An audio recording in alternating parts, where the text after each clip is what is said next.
Satisfaction तो इंसान चाहता है लाइफ में, बट लाइफ आने देती नहीं ना। सेटिस्फेक्शन क्या है? कुछ ना होना सेटिस्फेक्शन नहीं है। जो आपको मिल गया आपकी मेहनत से, मान लीजिए मैं नौकरी कर रहा हूँ, मेरी तनख्वाह है 12,000 रुपये। मेरी 12,000 रुपये की तनख्वाह में सेटिस्फेक्शन ये नहीं है कि अब मुझे 12,000 से आगे नहीं बढ़ना। हाँ। मेहनत तो आप आगे भी करोगे, आप 50 लाख 10 लाख तक भी पहुंचोगे, वो आपका परिश्रम है। सेटिस्फेक्शन इज कि आज अगर 12,000 रुपये मेरी है, इस 12,000 में मुझको खुशियां ढूंढनी है कि मैं कहाँ से अपने परिवार के साथ, चीजें नहीं भी हैं, कम भी है, हमारी जरूरतें भी पूरी नहीं हो रही। ये नहीं कहती कि उस 12,000 में सारी दुनिया चल जाएगी, आपको बहुत जरूरत भी पड़ेगी, लेकिन उतने में हम एडजस्ट करके अपने परिवार में खुशहाल माहौल रखेंगे। ये है सेटिस्फेक्शन।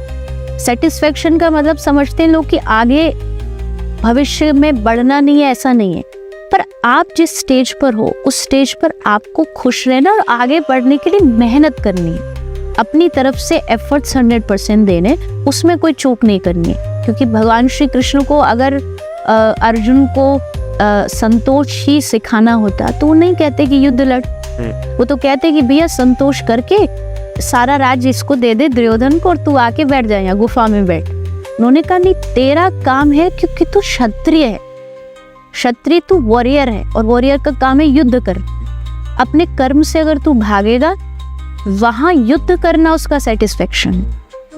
तो ये definition time to time change हो सकती है। अगर मैं भगवत भक्त हूँ, मैं भगवान की आराधना करती हूँ, तो मेरे लिए सेटिस्फेक्शन की डेफिनेशन शायद थोड़ी अलग हो सकती है, एक योद्धा के लिए अलग हो सकती है।